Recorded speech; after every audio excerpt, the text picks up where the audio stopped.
jadi co-host ya? Udah. Oh ya udah. Oke, silakan. Oke, kita mulai ya. Ya.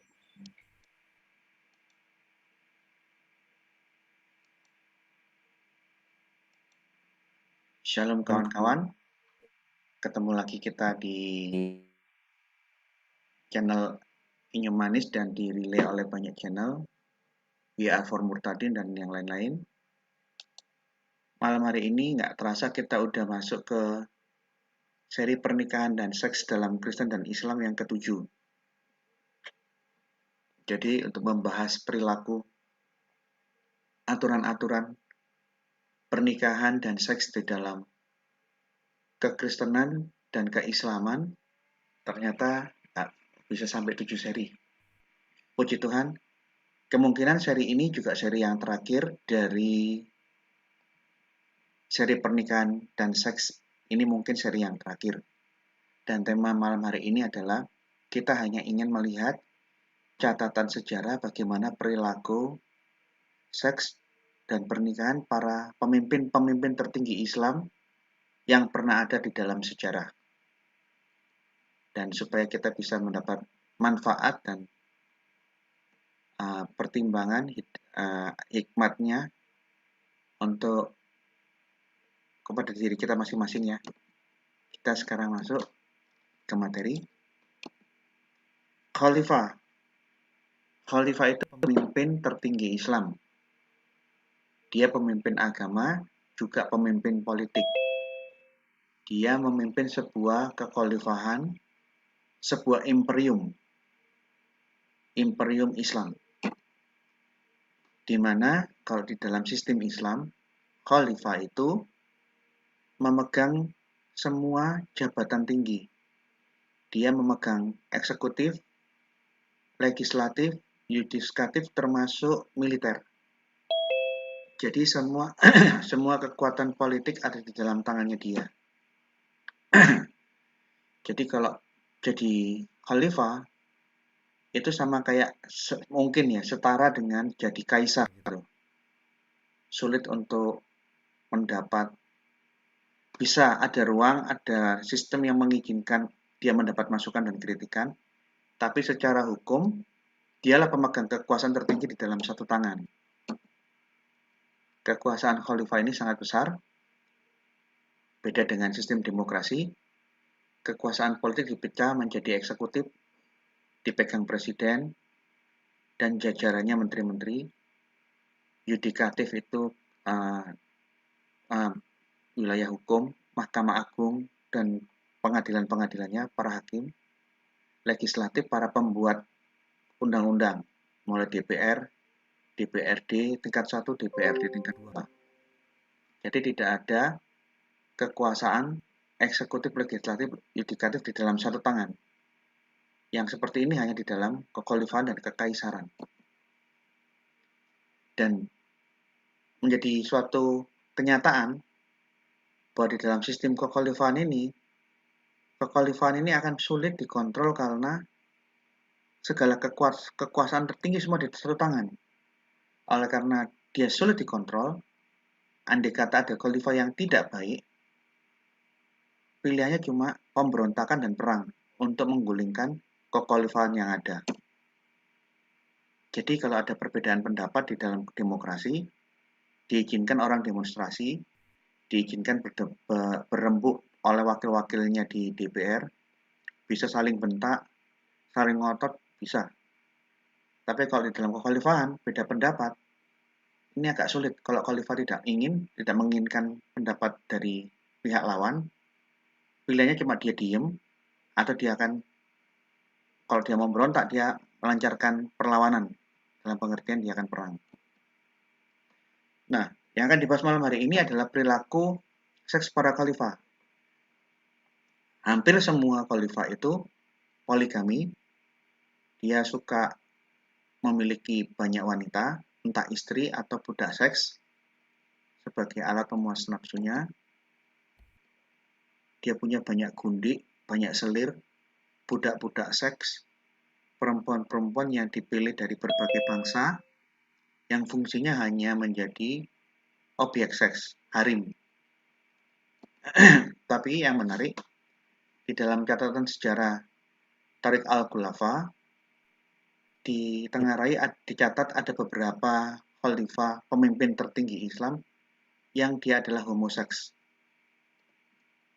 Nah, karena kekuasaan itu ada di dalam satu tangan, mekanisme kontrol politiknya sulit, maka kalau kita mempelajari sejarah pergantian kekuasaan suksesi di dalam kekhalifahan Muslim, seperti yang tertulis di dalam bukunya Jalaluddin As-Suyuti, Tariq al-Khulafa, itu sering kali perpindahan kekuasaan dari khalifah yang satu ke khalifah berikutnya itu dengan berdarah-darah. Adik kakak saling bunuh. Saya perang dengan sepupu sendiri atau dengan ipar. Bahkan kaumnya ipar atau kaum sepupu yang berebut kekuasaan itu dibantai semua. Nanti kita akan lihat kalau Anda baca sejarah tentang pergantian kekuasaan kepemimpinan Islam di dalam sejarahnya khalifah-khalifah Islam, ini sangat berdarah-darah. Jadi pertumpahan darah, saling bunuh di dalam keluarga, perebutan kekuasaan antara adik dengan kakak, atau perebutan kekuasaan antara sepupu, itu merupakan hal yang sangat biasa dan selalu kita baca di setiap kita ganti-ganti halaman. Kalau kita baca yang seperti ini seringkali terjadi.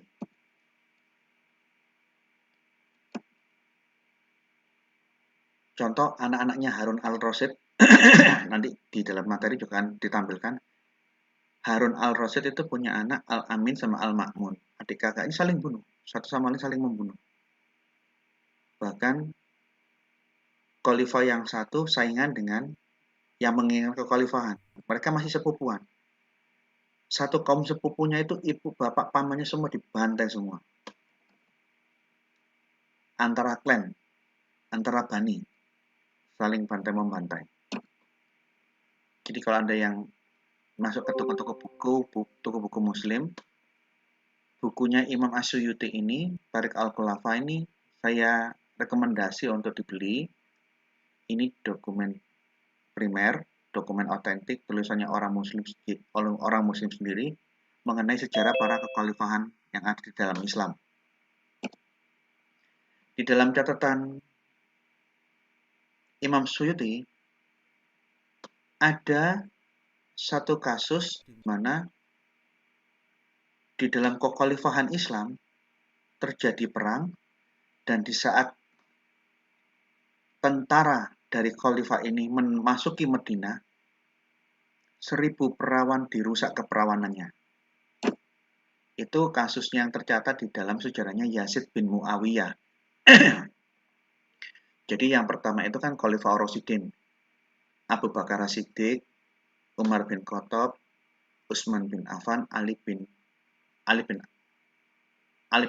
Thalib. Kemudian diganti sama Muawiyah. Muawiyah diganti sama Yazid. Ini anaknya Muawiyah. Yazid ini kelakuannya kurang baik sehingga ada pemberontakan di dalam kepemimpinannya. Begitu ada pemberontakan mau melawan kepemimpinannya Yazid sebagai khalifah, Yazid melancarkan perang dan menyerbu pembangkangnya yang ada di Madinah dan di Mekah.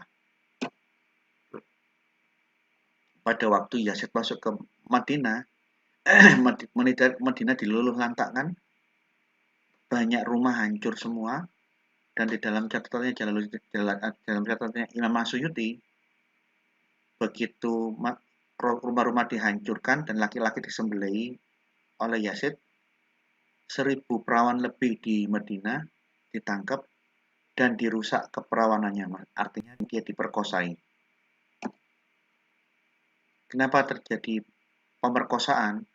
Ya mau nggak mau ini kemungkinan adalah Yazid memberlakukan hukum Allah dari surah An-Nisa 24 bahwa tawanan wanita di medan perang itu menjadi hak pemilik yang menangkapnya dan berhak disetubui. Nih, kita baca ya. Yazid dia badannya bergemuk dan berbulu. Oke.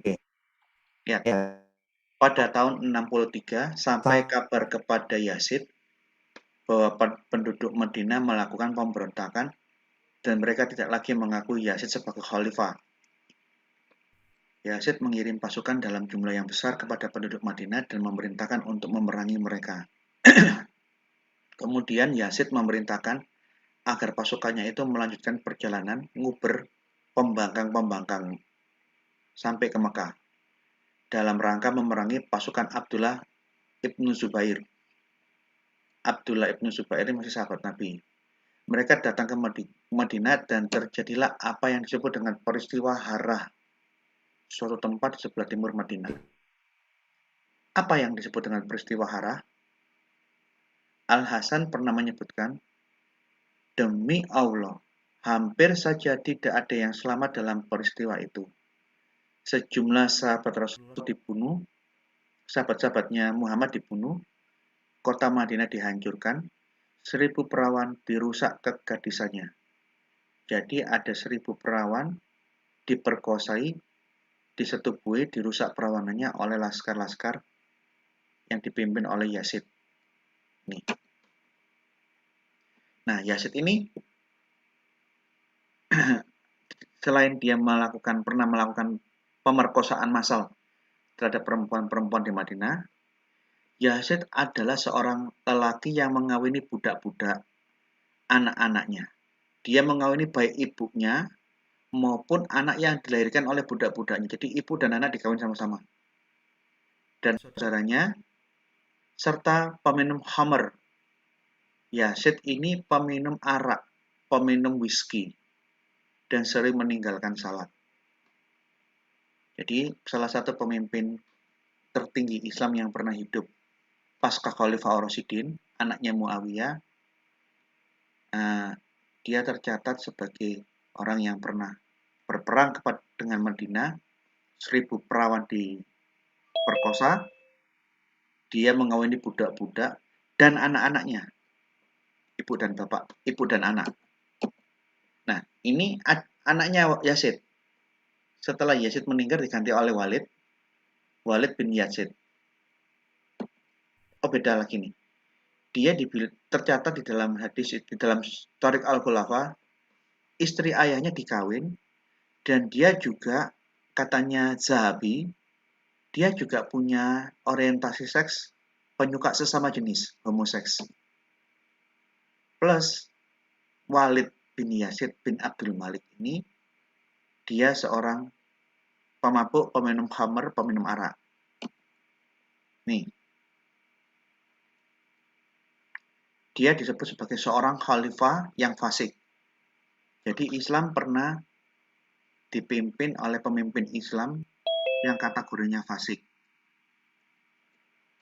Nih,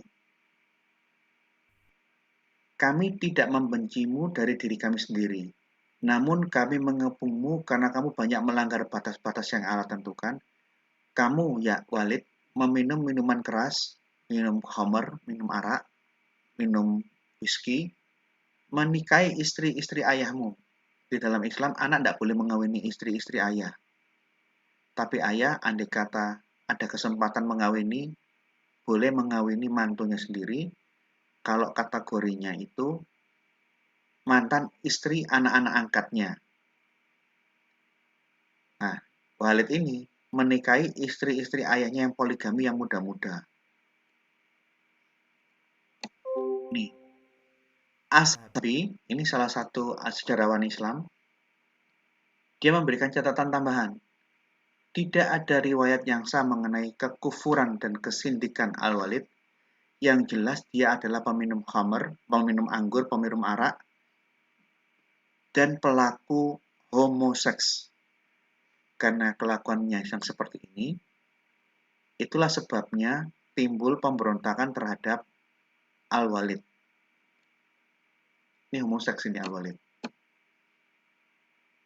Nah, ada lagi, contoh lagi, Khalifah Yazid An-Nakis. Ini Yazid yang lain. Dia naik tata setelah dia bunuh sepupunya. Jadi ada perebutan kekuasaan antara dia dan sepupunya. Dia akhirnya bisa merebut tahta setelah sepupunya dibunuh dan kaum keluarga sepupunya ditindas. Sama seperti yang lain-lain yang tadi saya sebutkan, dia suka mabuk-mabukan, suka minum anggur, minum arak. Dia mengawini ibu dan anaknya sekaligus. Ibunya budak dan anak-anaknya. Yazid An-Naqis berhasil duduk di atas kursi kekhalifahan dengan tenang dan berhasil membunuh anak pamannya yaitu Al-Walid bin Yazid. Jadi pergantian tadi Al-Walid bin Yazid direbut oleh Yazid An-Naqis masih sepupunya setelah Walid bin Yazid yang katanya fasik dibunuh oleh Yazid yang sama-sama fasik. Sesungguhnya Yazid An-Naqis adalah seorang laki-laki yang mengawini budak-budak anak-anaknya. Jadi baik ibunya budak punya anak, anaknya pun dikawin. Nah, kita lihat sekarang Harun ar-Rasyid. Harun ar-Rasyid ini terkenal sebagai khalifah yang punya nama besar lah di dalam dunia Islam. Tapi ada catatan-catatan yang menarik tentang Harun ar-Rasyid. Dia mengawini budak seks ayahnya. Budak seks seorang ayah itu haram dikawin oleh anak-anaknya. Jadi siapa yang ditiduri oleh ayah di dalam hukum Islam itu menjadi haram untuk disentuh oleh anaknya. Nah, Harun ar-Rasyid mengawini, meniduri budak-budak seks ayahnya karena memang dalam catatannya Tariq Al-Khurafa, ayahnya Harun ar-Rasyid itu punya budak seks yang cantik. Kemudian dia juga pernah membeli seorang budak wanita. Tapi sebelum dia menunggu masa iddah sampai dia menstruasi, dia sudah ngepet kepingin meniduri. Akhirnya dia meminta tolong ulama untuk membuatkan fatwa supaya dengan demikian, dengan nasihatnya, diizinkan segera menyenggamai budak wanita yang dia beli yang belum menstruasi, yang belum habis masa iddahnya, masa menunggu.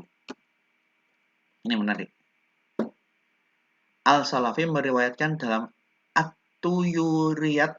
At-Tuyuriyat dengan sanadnya dari Ibnu Al-Mubarak, dia berkata, tak kala tampuk khilafah diberikan kepada Ar-Rasyid, dia tertarik kepada salah seorang budak Al-Mahdi, budak ayahnya.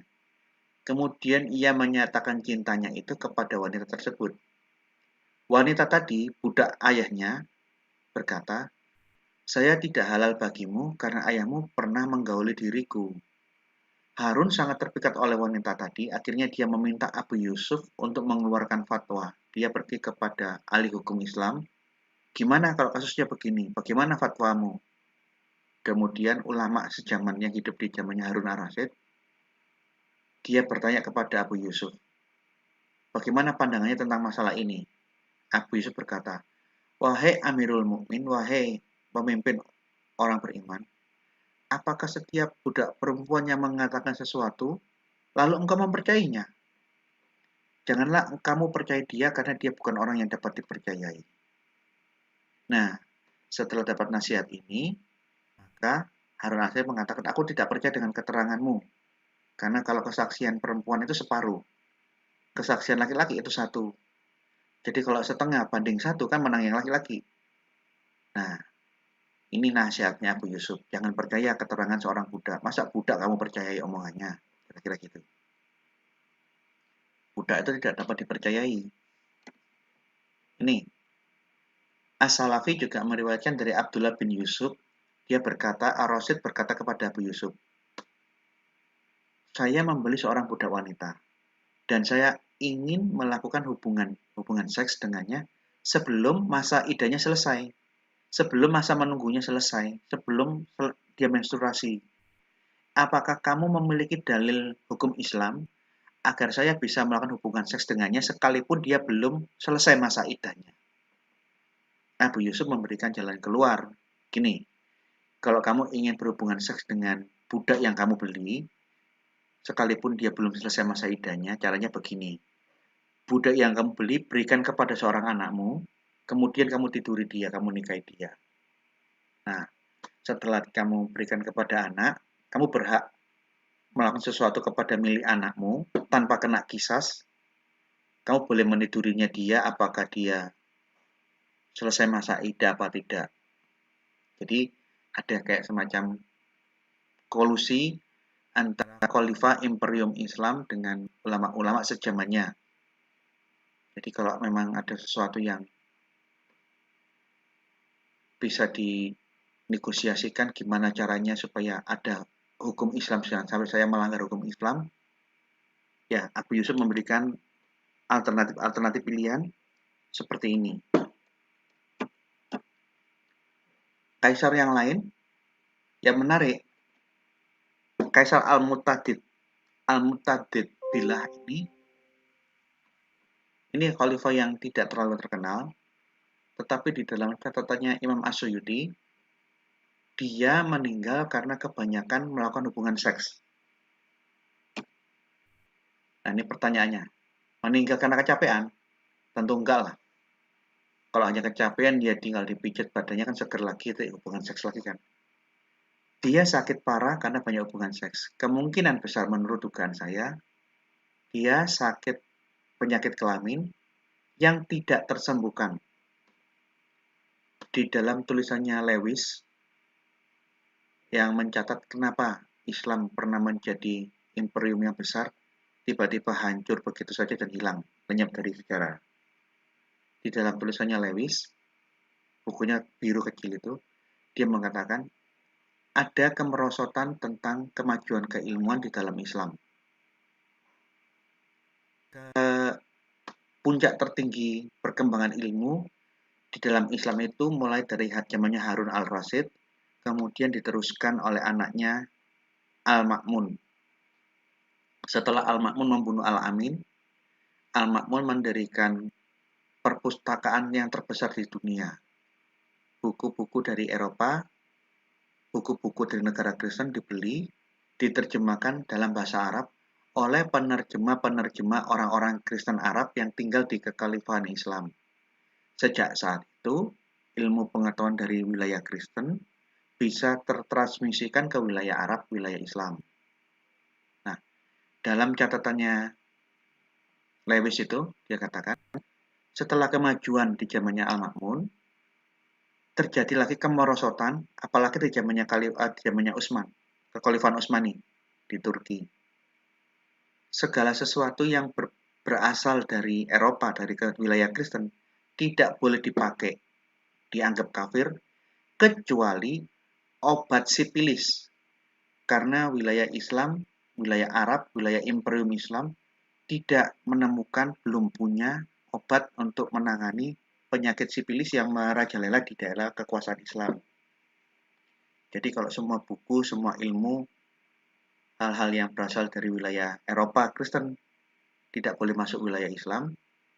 Hanya obatnya sipilis yang boleh dibeli dari Eropa karena mereka tidak bisa buat obat sipilis. Menarik ini. Nih, Al-Mu'tadid menderita sakit parah pada bulan Rabiul Awal tahun 289. Kondisi fisiknya telah berubah karena terlalu banyak melakukan hubungan badan. Sakit parah karena hubungan badan dan akhirnya meninggal. Ini bukan sekedar karena kecapean. Dugaan saya, Al-Mu'tadid dia kena sakit kelamin dan sakit kelaminnya tidak bisa disembuhkan sehingga dia sakit parah dan ujung-ujungnya meninggal. Setelah Mu'tadid ada Muqtadir. Muqtadir Billah ini juga salah satu pemimpin tertinggi Islam yang pernah ada memerintah Islam yang dikenal sebagai khalifah yang pengumbar syahwat. Dia suka anak dan dia royal melakukan pemborosan untuk wanita-wanita. Ini Muqtadir Billah. Nih, dalam catatannya Imam As-Suyuti, Muqtadir sebenarnya seorang khalifah yang pemikirannya cemerlang, jenius. Pandangan-pandangannya sangat tajam. Hanya saja sayangnya dia terlalu mengumbar syahwat dan minum minuman keras, serta dikenal sebagai orang yang boros. Di samping dia banyak dipengaruhi dan dikalahkan oleh para wanita. Dia seorang kolektor, bukan kolektor ake, kolektor wanita. Sehingga tidak heran jika ia memberikan semua permata dan berlian yang ada di istana untuk para wanitanya itu. Dia memberikan permata yang sangat mahal kepada Yatimah seberat 3 mitskal. 1 mitskal itu 1,5 dirham. Dia memberi seuntai tasbih berlian yang sangat indah kepada Saidan Al-Kahraman yang sebelum itu belum pernah dilihat oleh siapapun.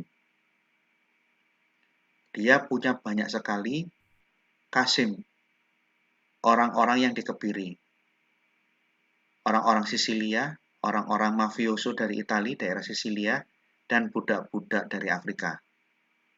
Dia punya 11.000 orang-orang kasim atau orang-orang yang dikebiri. Kisahnya Al-Kahir Billah. Al-Kahir Billah menggantikan Muqtadir. Setelah dia menggantikan Muqtadir, kaum keluarganya Muqtadir dihabisi, dibunuh, ditindas. Bahkan ibu kandungnya Muqtadir dipukuli sampai mati. Jadi seorang ibu-ibu, tantenya ditangkap, ibunya Muqtadir, ibunya khalifah sebelumnya, dipukuli sampai mati. Sama juga, Al-Qahir dia suka arak, suka nyanyian, tapi yang lucu, dia melarang arak di zaman kepemerintahannya, dan dia melarang musik-musik dan lagu-lagu di zaman kepemimpinannya. Padahal dia pernah tercatat mabuk dan penggemar lagu, penggemar musik. Ini menarik ini. Saya kalau baca kisahnya Al-Qahir kadang-kadang ketawa sendiri juga. Saat Muqtadir dibunuh, Muhammad bin Al-Muqtafid didatangkan ke istana khalifah. Singkat cerita, setelah Muqtadir dibunuh, Al-Kahir Billah atau Abu Mansur yang menggantikan posisi kekhalifahan berikutnya. Nah, tindakan yang pertama kali dilakukan oleh Muqtadir setelah menggantikan posisi kekhalifahan Al-Kahir Billah. Tindakan yang dilakukan oleh Al-Kahir pertama kali setelah menjadi khalifah, dia mengusir keluarga Al-Muqtadir dan menyiksa seluruh kaum keluarganya. Ibunya Al-Muqtadir dipukuli sampai mati. Jadi bukan dipukuli sebagai hukuman, dipukuli sampai ibunya meninggal. Nih. Kemudian ada lagi Khalifah Al-Watsiq Billah. Ini di dalam As-Suyuti dibilang dia khalifah yang bejat, dia suka berjudi, dia suka fitnah, suka pinjam hutang tapi tidak mau bayar. Nih, pada waktu dia naik, dianggap orang dia saleh. Ternyata dia hidupnya penuh dengan berfoya-foya. Perilakunya jauh dari kesalehan. Tenggelam dalam moral yang rendah, mengerjakan hal-hal yang tidak penting, banyak bergaul dengan orang-orang yang bejat. Ini kelakuannya Al-Watsiq Billah. Dia suka adu ayam, adu domba, adu kambing. Lebih dari itu, dia juga dikenal orang sebagai orang yang tidak baik dalam bergaul. Jika membeli sesuatu atau menyewa rumah, dia jarang membayar. Mulutnya dipenuhi dengan kerakusan, dia makan makanan yang haram sehingga kehormatan dirinya jatuh di mana manusia dan menjadi santapan omongan setiap orang. Ini ada khalifah pemimpin Islam yang berikutnya. Ini salah satunya. Yang kelakuannya ya fasik lah. Tapi dia pemimpin tertinggi Islam. Dia kelakuannya bejat semacam ini, sehingga selalu menjadi rasan-rasan orang yang ada di zaman kepemimpinannya dia. Nah, apa yang kita lihat di dalam kepemimpinan Islam, ada khalifah-khalifah yang hidupnya secara Islami, yang tidak fasik seperti itu.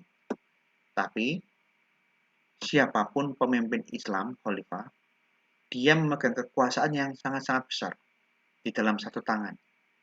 Jikalau kekuasaan terpusatkan di satu tangan, mekanisme koreksi akan sulit dilaksanakan. Dan ini yang menjadi masalah, ini yang menjadi penyebab bahwa pergantian kepemimpinan dengan sistem yang seperti ini seringkali terjadi pertumpahan darah dan saling bantai-membantai. Kedua, baik pemimpin yang Islami maupun pemimpin yang fasik seperti tadi, dia memiliki kesamaan. Mereka semua suka mengkoleksi perempuan. Bahkan ada satu khalifah yang saya belum temukan, saya lupa, tapi saya ingat.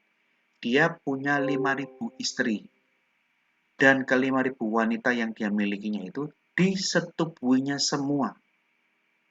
Nah, kalau Sulaiman punya 1.000 istri, 300 istri, 700 gundik, atau kebalik saya kurang tahu, 1.000. Tapi apakah ditiduri semua? Saya kan tidak pernah ada catatan. Yang ada di dalam hadis, ini malah saya menganggap ini hadisnya hadis ngawur ya. Muhammad tercatat di dalam hadis pernah menyetubui ke-9 istrinya dalam satu malam. Tapi di dalam hadis yang lain pernah tercatat Nabi Sulaiman, katanya hadis, pernah pergi menyetubui 99 istrinya dalam satu malam. Nah, saya bilang ya ini hadisnya tidak masuk akal. Karena apa? Hadis ditulis sekitar tahun 900, tahun 950. Hadis itu baru ditulis sekitar 300 sampai 350 tahun pasca Muhammad. Bagaimana hadis yang baru muncul tahun 950 Masehi tahu kelakuan yang dilakukan oleh Sulaiman yang hidup 900 sebelum Masehi? Jaraknya kan hampir 2000 tahun. Dan kisah ini tidak pernah ada diriwayatkan dalam Talmud, dalam tulisan-tulisan Yahudi kuno. Hanya ada di dalam hadis. Oleh karena itu saya meragukan hadis ini. Yang ngomong seperti itu kamu taunya dari mana coba? Kemungkinan kan hanya untuk memberikan pembanding. Kalau Muhammad kan masih 9. Dalam satu malam dia menggilir, menyanggamai 99 istrinya. Yang lebih parah dari Muhammad kan ada Sulaiman, nabinya orang Yahudi. Kira-kira maksudnya yang membuat hadis itu seperti itu. Padahal itu cerita fiktif itu. Nah, rata-rata semua pemimpin Islam, baik yang Islami maupun yang fasik, yang tadi itu, rata-rata mereka penikmat banyak wanita. Mereka suka menikmati banyak wanita. Bahkan ada yang sampai mati karena sakit parah gara-gara kebanyakan berhubungan seks. Yang punya 5.000 perempuan koleksi dan disetubui semua, saya lupa. Ini ada di dalam catatannya Imam Masyuti, cuma saya belum ketemu. Nanti kalau suatu saat saya punya waktu senggang, saya cari lagi. Nanti saya akan berikan informasi tentang siapa khalifah yang punya 5.000 wanita simpanan yang dimiliki di dalam kekhalifahannya, dan dia setubui satu persatu 5.000-nya ini. Yang mati karena sakit parah, dia mati sakit parah karena kebanyakan seks, itu tadi Mu'tadid bila. Beberapa pemimpin tertinggi Islam ditengarai homoseks. Harun ar-Rasyid yang dipuja-puja orang Muslim, ternyata dia tercatat sebagai khalifah yang mengawini budak seksnya ayahnya. Dan untuk mendapatkan budak seks ayahnya yang pasti cantik, Harun al-Rasyid minta tolong sama Abu Yusuf supaya memberikan nasihat agar memberikan fatwa, memberikan nasihat-nasihat tentang hukum Islam supaya keinginannya itu terpenuhi. Atau khalifah yang menyanggamai ibunya dan termasuk anak-anak yang dilahirkan oleh orang itu. Banyak sekali khalifah-khalifah yang suka arak. Bahkan ada satu khalifah itu di dalam kepemimpinannya dia melarang arak, tapi yang konyol, khalifah yang melarang arak dan musik lagu-lagu, dia tercatat pernah mabuk dan dia penggemar musik. Ini menarik nih. Jadi nasihat saya di akhir materi ini, jadi kalau ada orang-orang Muslim, orang-orang Kristen yang ingin menjadi mualaf, contoh kemarin saya pada waktu di suatu luar kota, sesaat sebelum saya pulang, saya ketemu seorang perempuan, saya dipanggil oleh pendetanya, gembalanya, Pak, Gracia tolong ngobrol sama jemaat saya. Dia didekati sama seorang Muslim laki-laki. Berikan masukan-masukan sebelum mereka melanjutkan ke hubungan yang lebih lanjut. Oh ya Pak, silakan. Akhirnya gembala sidangnya dengan jemaatnya yang dia anggap anak angkatnya itu ngobrol dengan saya bertiga di suatu ruangan. Saya ngomong, kamu mau jadi mualaf ya tidak ada masalah, silakan. Cuma ya konsekuensinya lah. Konsekuensinya harus kamu jalani dengan penuh konsekuen. Kalau saya lihat dari posisimu sebagai perempuan, secara politik kamu kurang diuntungkan. Karena kalau kamu menikah mengikuti imannya suamimu, maka harapan yang umumnya kamu bisa dengan suamimu melaksanakan aturan-aturan Islam secara murni dan konsekuen. Nah, oleh karena itu kalau suamimu ingin menjalankan hukum Islam, aturan Islam secara murni dan konsekuen, kamu harus rela dan siap diselingkuhi oleh suamimu. Kamu harus siap dijadikan istri yang kesekian oleh suamimu. Bahkan bukan hanya kamu boleh dan siap diselingkuhi dan dipoligami, suamimu sebagai umat muslim berhak melaksanakan aturan-aturan Islam. Kemudian saya bukakan surah An-Nisa 24 dan saya bacakan tafsirnya Ibnu Katsir nih. Aturan Islam. Suami boleh meniduri semua istrinya, plus kalau dia punya budak dan tawanan perang, misalnya dia jihad kemana gitu, perempuan-perempuan yang ditawani suami berhak disetubui meskipun tidak dinikahi. Terus saya buka beberapa ayat, terus saya bilang, nah, kalau posisimu perempuan, secara politik kamu dirugikan. Kecuali kamu adalah laki-laki. Kamu orang Kristen laki-laki yang memang golongan celutak. Golongan celutak. Kamu orang Kristen yang malas ke gereja dan suka melakukan zina. Ahlul, apa ya, Joko Brancah, ahlul celutak wal jamaah. Nah, kalau kamu memang orang yang tidak bisa menahan hawa nafsu, golongan Joko Brancah ini, Joko Brancah ahlul celutak wal jamaah, kamu bisa mempertimbangkan. Nah, gimana seperti ini? Wah, saya nggak mau, saya mau begini-begini, oke. Akhirnya saya berdoa dengan dia, artinya banyak yang harus kamu pelajari tentang Islam, supaya jangan melihat Islam itu dari luarnya saja, dari katanya-katanya. Bisa jadi itu nanti bukan yang Islam yang sesungguhnya. Pelajari sebelum kamu mengambil keputusan. Oh iya Pak, iya Pak. Nah, puji Tuhan, sebelum saya pulang itu, Pak Pendetanya berterima kasih dan jemaatnya didoakan, ditumpangi tangan sebelum saya pulang meninggalkan kota tersebut. Jadi, kalau mau pindah agama ke agama yang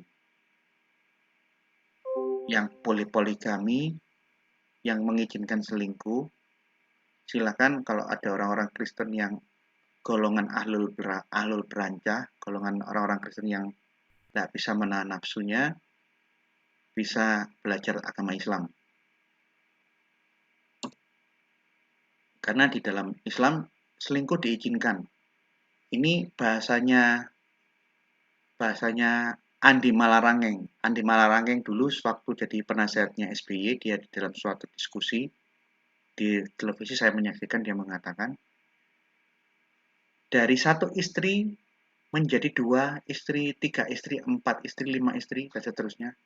Itu harus melalui fase apa? Fase perselingkuhan kan? Jadi Andi Malarangeng itu dalam konteks yang saya lihat di TV, dia menolak poligami karena poligami itu aturan yang mengizinkan perselingkuhan. Karena dari memiliki satu istri, dia nambah lagi ke istri yang kedua, ketiga. Mau tidak mau, pelaku poligami harus melakukan fase perselingkuhan. Nah ini loh, suka poligami. Bahkan boleh menyanggahkan istri orang lain, budak atau tawanan, yang mana di dalam Islam, budak tawanan istri orang lain itu tidak berdosa jika disetubui. Budak atau tawanan perang itu boleh, dan memang dalam hukum Islam, aturan Islam, hukum Allah mengizinkan perempuan-perempuan yang seperti ini untuk ditiduri oleh orang Muslim. Terima kasih. Jadi kembali lagi, kalau ada yang mau sebaliknya, kalau ada yang mau bertobat, saya tidak mau dengan ajaran-ajaran seperti itu, Pak Gracia, saya mau ikut ajaran Kristen yang seorang suami harus setia dengan seorang istri sampai mati. Oh ya, silakan. Yang mau poligami ya monggo, saya tidak pernah melarang orang harus Kristen, enggak. Yang mau hidup suci, hidup kudus, berkenan di hadapan Allah, ya silakan ke Kristen. Kalau mau poligami, mau suka selingkuh, ya silakan, saya tidak ada masalah kalau kalian mau jadi mualaf. Mau di dalam Alkitab dikatakan seorang yang terhormat laki-laki dari satu orang istri. Penilik jemaatnya haruslah orang yang terhormat, seorang suami dari satu orang istri.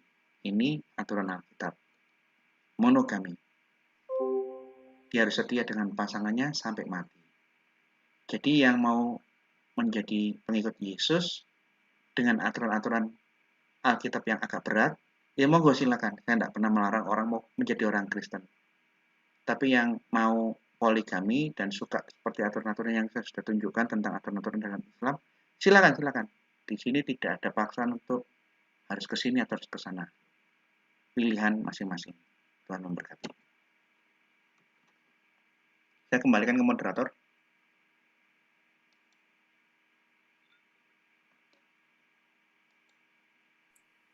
Mana Sekar? Halo. Sekar, mana nih Sekar? Ya, kita akhiri acara malam ini. Nanti setelah pujian, Pak Gracia Pelo pimpin doa ya. Oh, ya. Kau Allah yang besar, ajaib dan mulia. Kau Yesus yang selalu membuatku terpesona, segala pujian bagimu ya Tuhan. Hanya Kau yang layak ku agungkan. Kau Allah yang besar, ajaib dan mulia. Kau Yesus yang selalu membuatku terpesona, segala pujian bagimu ya Tuhan. Hanya Kau yang layak ku agungkan.